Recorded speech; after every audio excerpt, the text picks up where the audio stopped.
Hi. Síofra, Yes. how are you doing? I'm good. How are you? Good. Good. That was an interesting crossing, wasn't it? Oh my God, it was wild. I thought for sure we were gonna like tumble over, but I was ready. You know, I always feel like these things are like an initiation. Like how much do you want to cross? Oh, Yeah. how much do you really want to do the journey? Yeah. And the answer is always in just making it there. Like, Do it. you know what I mean? Exactly. It's always about doing it. Yeah. I think so, you know, and it's easy to get in the way and forget, you know, that you know how to, you know. Sometimes you have people next to you who you can Hold on. and chat and hold on to really tight, you know. And do the pressure points. Exactly. Beautiful. Exactly. And a neighbor who's like, oh, this is nothing. And then oh, this is nothing. That's fine. You know? And then a naval guy saying, I haven't seen that before. And the comic relief. Yeah. Oh, yeah. The man and the boatman. So. Yeah. 3 puke bags for the price of 2. Absolutely. But it's what it's about, you know? And you don't know until you go. You don't. Yeah. So you have to take the step. Yeah. 1 foot at a time. Or 1 wave at a time. Beautiful. Yeah. So you're on the journey in Ireland. I am. Or home? Is it home? Not yet. I mean, it is a home. It's a heart home, a spiritual home. I have blood relatives, 3rd great-grandparents who are from here. Came in about 1850 and 1853, you know, kind of post-famine. And it's my spiritual home, you know. One of my spiritual practices are here in the Irish Celtic tradition. Yeah. Tell me about Bridget. What is there to say? What is there not to say? Yeah. Oh, gosh. And I first encountered Bridget in a mystery school that started in 2020. It was online. And I was interested in what indigeneity was in these lands, you know. I mean, of course, there's a lot of stories of colonization and imperialism, anti-Blackness, all the things, you know. But my feeling is that there's a sense of forgettingness that we've all have had to a certain degree about the lands in which we come from, the traditions that are in those lands. And because they're in the land, and we only got one earth, we're all connected. And so it's a kind of disconnection, you know.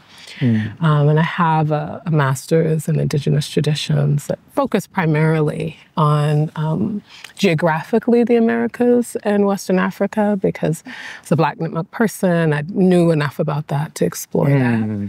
And my focus is really about the cosmologies, you know, and how they're embedded in the rituals, the language, the ways in which people teach one another, you know, that they get mapped on these ways that we can express how we are interpreting the unseen world with each other in community and back to the world, you know. So that was kind of my studies in a nutshell. And, you know, I was interested in what Celtic spirituality looked like. My 2 teachers, both of them of mixed heritage, Celtic, or Britannia, really one of them.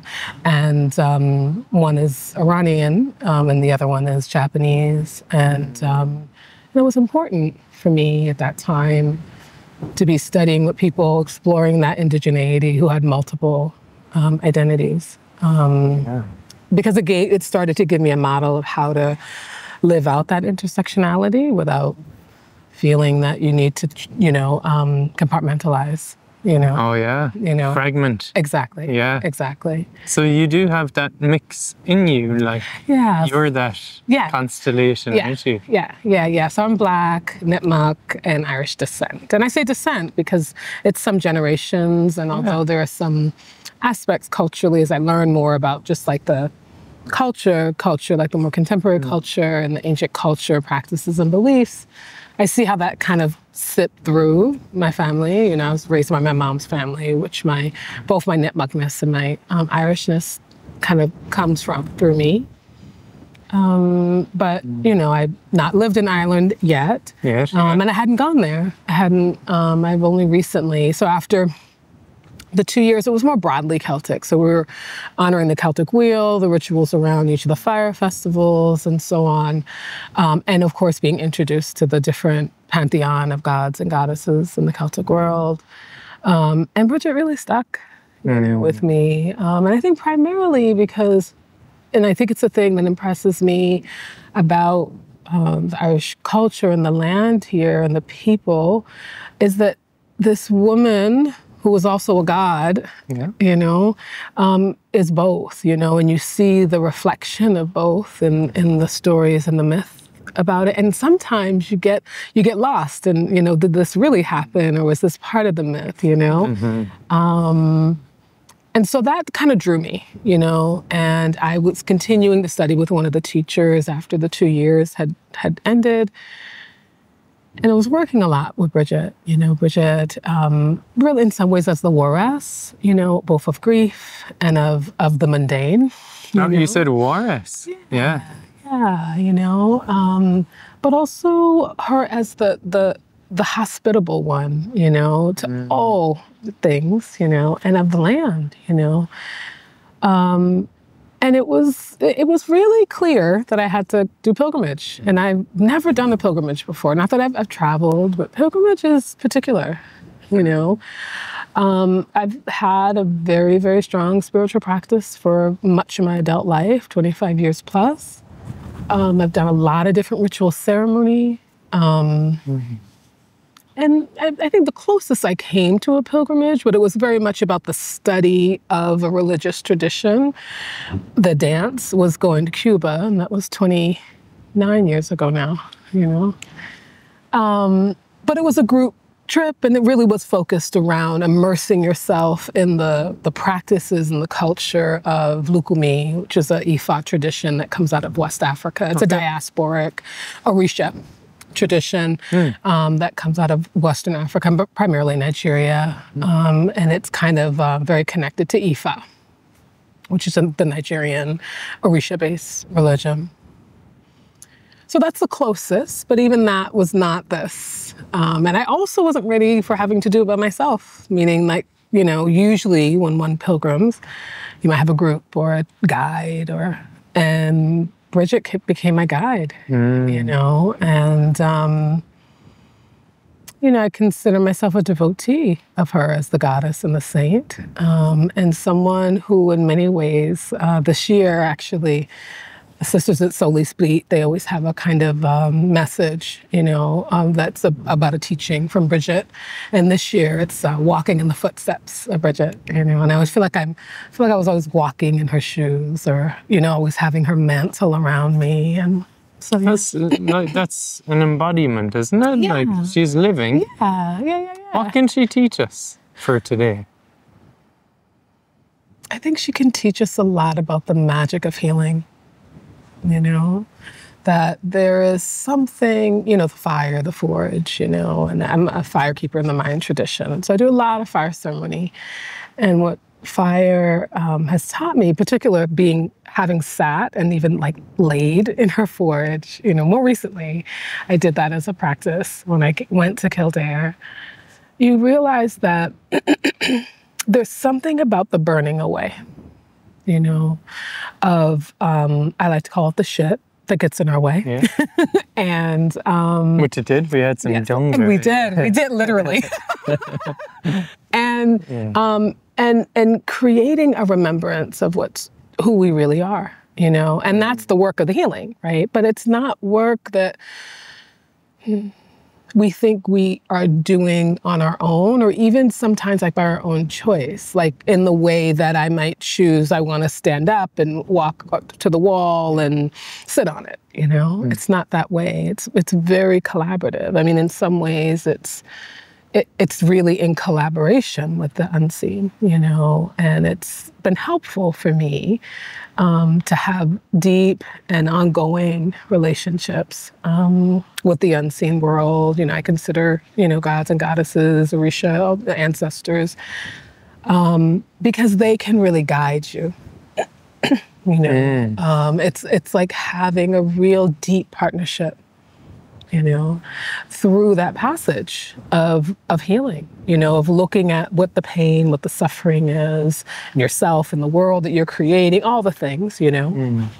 So there's a partnership, you know, and I think about her, you know, coming into this world as someone in many ways that just didn't have a lot. I mean, was birthed into a lot, a chief, you know, and a mother, and all that, right? And have a possibility of this magic, but not the steward, the mentoring of that, you know, and for her to provide that, you know, and to create that in the church.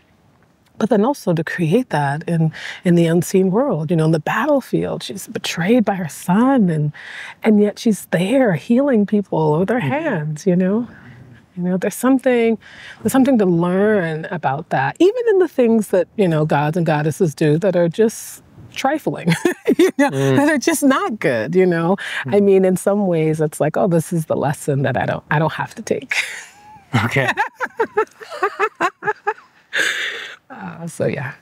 Well, so Bridget and Bealtaine, so we've come through that fire festival now. That it's the season of fire. It is. Really. It is. Well, I'll tell you, I knew nothing about May Day, you know, growing up in the States. Labor Day is the Labor Day, and that's in September. Not the like the actual May Day, you know. But I grew up in a neighborhood, and people were very socially engaged and involved. And actually, this woman had started this festival arts program, and they would have a May Day Fest. And it happened that it was May Day happened on a Saturday. Okay. May 1st. And I was coming from work, and I came out the train station, and they would kind of block the greenway, you know, between these two T stops. And there'd be vendors and puppets and all these, and stages. I mean, it was just great. And first thing I thought, I was like, oh my God, they're celebrating my birthday, because my birthday's the day before. Oh yeah. So I was like, this is it. You're the child of the Bealtaine. Exactly. Yeah. Yes. But I always have felt this connection to that, that, you know, I was speaking to you earlier, that compulsion, like it's always been there, you know? Yeah. So in many ways, having to learn to work with fire, to tend the hearth, to learn about Bridget, that power to alchemize has taught me also a lot about the mundaneness, but also the extraordinariness. It is to celebrate that kind of lighting of that fire. Oh yeah. And that's like the Gnostic Sophia, isn't it? The sacred in the everyday, in the everything, in the ensouled world. Yeah. Yeah. So you're on a trip in Ireland, right? Yeah. So can you tell me a bit about, like, you went to Cork? Could you tell me a little about that? Yeah. Cork actually, so I came for a journey, and a lot of my work is like, really has been mostly ancestral work. And when I talk about ancestors, I don't just mean those who are my blood ancestors, or even those who are connected to me through some way, lineage or love or whatever, that are no longer in their skin. That I'm thinking more broadly about lineage, ancestor as the land, you know, as the one who was more ancient and wise than I, you know. Wow. And so I had some ancestral work to complete for the grandfathers coming here. So I went to Hillatara, but before that I was on pilgrimage in Kildare. And I'd like to start in Bridget's home. It's like coming home to mom. And then I did a pilgrimage at my wisdom school, my Irish wisdom school in Kinvara. And when I came back, you know, I did the Hillatara. I completed the grandfather's ritual. I actually went to Cork for a different kind of ancestor work. It was on behalf of my dear friend and neighbor, Auntie Carol, who had passed away last year. Very suddenly, not necessarily, I mean, she was unwell physically, and it was 83, so she lived a really long life. But it was sudden. And last I was here in the fall, we had talked about her coming because this is her maternal homeland. This is where her mom was from. in Cork. And although she's traveled a lot, she'd never been here. Never returning. No. So, you know, the last bit that we had talked about when we were ending our FaceTime, and I was, you know, showing her the Kinvara Bay and all the, you know, the swans and all the things. I said, well, we'll figure out how to get you here, you know, if we have to take a boat, you know, and she was a boat woman, so she was comfortable with that. And so when she passed and we had, you know, her service in the beginning of December, it's kind of got a nudge that, you know, she needs to go back, you know, she needs to go. So Cork in many ways wasn't a place, not that, I mean, listen, I love all of Ireland. I mean, it doesn't matter where I could be. You know, I could have gone anywhere. But it wasn't part of the original sketch, that dreaming into the place. And then it poked in, you know, and I said yes. And so my purpose of going was to release her ashes, have a ceremony of homecoming, you know, and return. So yeah. Síofra, with Irish song. Yeah. So Irish language, like that's how we connected. Yes. Yeah. So for me, it was like my side of the story was I wasn't ready to put Irish music, Irish song out there.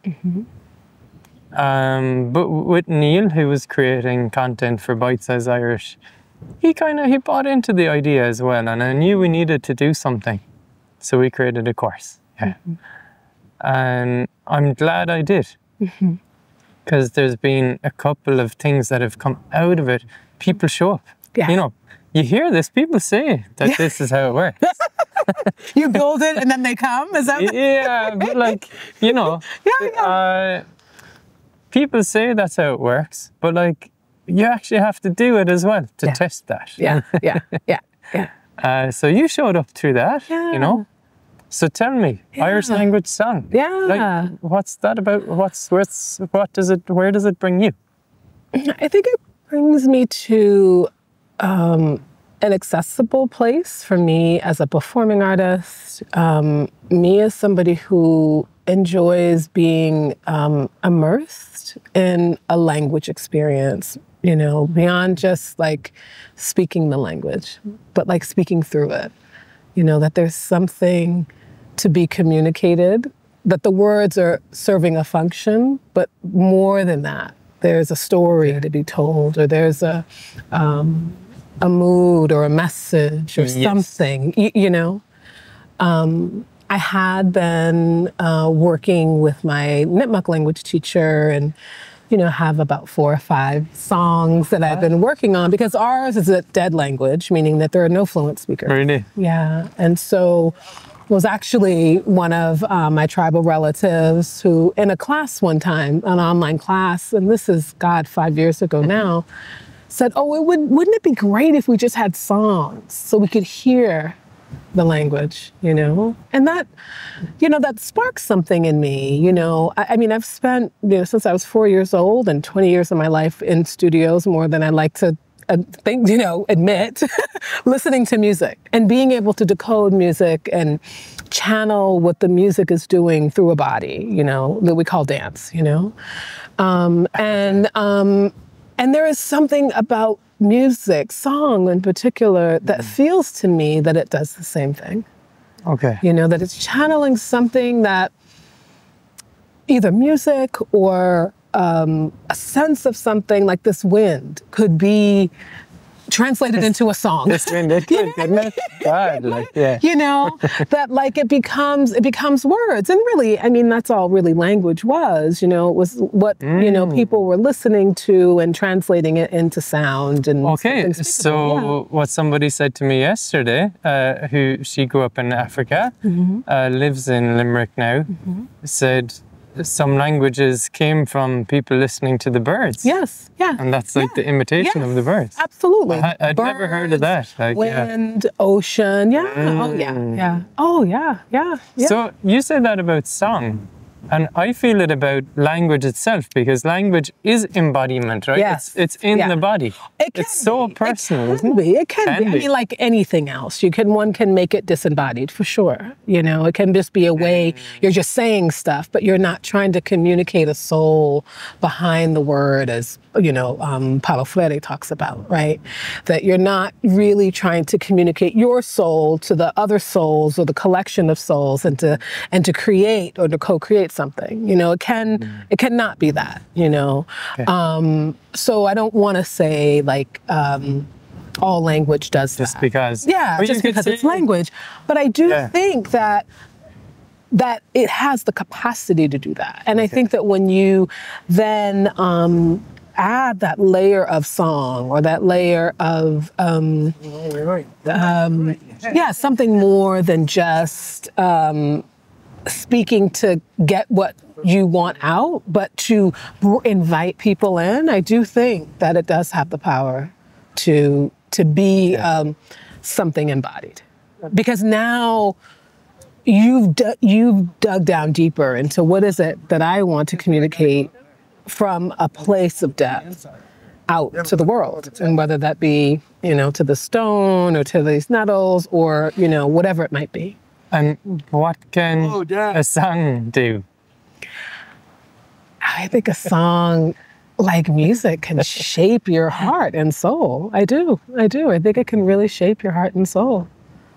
Yeah. Like, so what I love about song is it's almost like, it's a script, right? Yeah. It's something that's there for you and you can tune into it. It's like any bit of music, right? You can just tune in to a song. So that's lovely. It's interesting. I experience it a little differently. Okay, and I think because I've trained as a performing artist, and like I was mentioning to you as we were getting set up, like, performing artist to me has always been like a slight possession, a slight inviting of the unseen through me to offer out, So even when I have a song, not only how I might sing it would be different than you and communicate something particular, right? Mm-hmm. But each time I sing it, the longer I get to know it and it gets to know me, it shifts. Yeah. So it's like it's a conversation. Yeah. You're growing with it. Yeah. It grows with you. Absolutely. And if it's like you're giving a song energy. Yes. It's living through you. Absolutely. Right? Absolutely. And I'm living through it as well. I mean, that it's also, it's in some ways it's dialogical for me, that's why when I study a song or I'm playing fiddle, I usually just do like one song at a time. I love the case study, because I want to really get into it and understand it from all angles, and then I just become it. Okay. But like there's that thing about learning, one song, it's not enough. Yeah. Or one tune, it's not enough. That feeling, of education. Yeah. So isn't it? Yeah. It's better. I need more. I need to be able to sing more than one. Yeah. There's a part of song as well where you can feel like you're not allowed to sing that song. Mm-hmm. Like, that's not my song. Sure. It's from the Galway coast over there. Sure. I grew up in Inis. Yeah. What am I? Yeah. Who am I to be singing She the Boy? Sure. But there's that kind of permission. Absolutely. To just sing as well. Well, but part of the permission is from the lineage in which that song comes from. Because once and for me, when I sing something, I'm not just like, I'm just going to sing it because I can, I'm singing it because I'm allowed to. And that understanding of allowance taps me into the lineage of people who sung it before me and the responsibility I have to carry it on. Yeah. But are you allowing yourself? Do you feel like you need the permission from somebody? To sing Irish songs? Included Irish songs, yeah. I mean, I can't say that I don't struggle with that, but I think it usually comes from like my own being good enough. Like for years, I never thought I could sing. And when I say, like, literally, never thought I could sing, you know? I only began singing probably the last, like, 6 to 8 years, you know? So in that way, permission, you know? But I think that because my practice is so deep in the reverence and the reciprocity of what I take on, I know that what I'm singing, I will sing in a good way. Yeah. Or what I do, I will do in a good way. Falling down. That's really trusting yourself. You get up to the spot where if you fall, They're not trusting that wall over there. I know. He's saying, like, get down. Get down. You know, so I was saying I've done some songs in the Nipmuc language, and they're more like chants. They're not like contemporary songs that might have like a couple of verses and a bridge. You know, it's more like a chant or invocation. And the kind of purpose of them is to kind of create an environment that tell the story that the words are pointing to. You know, does that make sense? Can you say that again? Yeah, it's the creative, because you sing it over and over again. So in the doing that, you're creating this kind of environment or this feeling, this internal feeling that the words themselves point to. So it might not be like a full sentence, you know, but it might be representational of what the word or the phrase is communicating, you know. It's evoking something in you. And the word is kind of like the key to do that. So the word might symbolize something. So this is a song that came to me at the Glenwell in the Barren just 3 weeks ago. We were on pilgrimage there, and there were these cows that were part of the guardians. And there was a tree that's the guardian, you know, there's always a guardian of these sacred places. As you know, there's some natural form that's work is to keep guard, you know. And but these cows were certainly part of that, you know. Which reminds me of Lochgar, where there's like a bull protecting the lake. Wow. And you better not come across the bull at night. Oh, wow. You know? Wow. So, Wow. Well, these cows were a little more benevolent, you know, in that, you know, I think if there was some suspecting, right, of things that would cause imbalance to the site or the space, I imagine they would have made noise or done something different. But they came to the gate and they walked us down the path. And I've been to this well. This is my 3rd time there. And there are usually cows there, but these cows were, one, they had obviously they multiplied, you know, it's the season. and they were different, you know, I could tell they were different cows. And so, yeah, and they walked us down the path that goes there, and, you know, we sat with the guardian trees, and I was doing my rounds. And when I finished my rounds, I started this words, you know, Irish words, and, you know, I'm just really learning outside of the songs. I'm just learning kind of words, you know. And so the words that came to me was Vanya, which is milk, and then im, you know. And I don't even know why im, because I actually have a hard time. Like I do the Duolingo thing, and im is a word that I always mess up, you know. But im, it just dropped in, you know. And what it made me think of is one of the sacred kind of medicines, one of the 3 sacred medicines in the Celtic tradition that my teacher tells me about is honey is one. You know, water and labor. Oh, labor. Yeah. Like your work, where you put your energy, you know? And I thought, oh, well, that makes sense. Like milk, you put energy into milk, it becomes butter, you know? Becomes something solid. And then, you know, so I started kind of, you know, saying those words, and then what came was water. I mean, you know, we're at a well, and it's more of a glen well. It's less of a spring well. Oh, okay. And so, and there was kind of water in a lot of different places. And I kept thinking about my heart, because there's been a lot of grief work I'd been doing. And I thought, well, what does this have to do? Like, what do these 3 things have to do with each other? And I get it. You know, when you're given something like this kind of nectar to nourish you, you know, and you work with it, you know. Yeah, work with the honey. Yeah. You know, you work with the milk, right? And then it becomes butter, you know, and so then you have something. And that too solidified, you know, Yeah, can get you coagulates. stuck. Can get you stuck. Okay. And then the water comes, you know, and the water comes when we grieve in terms of tears. It comes in terms of that hopelessness, you know.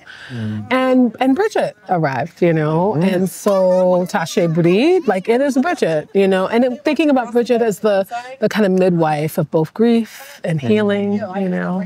And so the words are just, they're very simple, but that's kind of the story of how the words come together, you know. But it's not necessarily the story that will be told when people experience the song. And that's what I like about these kinds of songs, you know, that the story gets to be written in your experience of just hearing it. Oh, yeah. You know? Yeah, you don't own the experience in a way, isn't it? You're sharing. Right. Would you like to share? Yeah, maybe. We'll see when it's a little quieter, is it? Yeah. Okay. I would. When the sun kind of moves there. The moon will be coming up. Exactly. Well, let me add, so like I've worked with alchemical honey. And just the idea, with alchemy, you dissolve the honey with the water. And yeah, you can get like medicinal meat from that. But it kind of activates the honey, doesn't it? And then, yeah, it can coagulate as well. So the dissolving and the coagulation, those two alchemical phases, and it's like life. Yeah. Sometimes it dissolves, and sometimes it kind of comes back together, like the butter. Yeah. So I love that. That's really interesting. Mixing the honey and the milk. Yeah. And your work and the labour and what comes out of that. Yeah. Lovely. Thank you.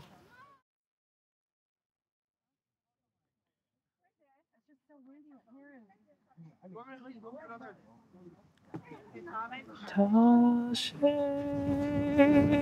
Bríd, Banyagasim, Ishka Mikri, Taché Bríd, Taché Bríd, Banyagasim, Ishka Mikri, Taché Bríd, Taché Bríd, Banyagasim, Ishka Mikri, Taché Bríd, Taché Bríd, Banyagasim, Ishka Mikri, Taché Bríd, Taché Bríd, Banyagasim, Ishka Mikri, Taché Bríd.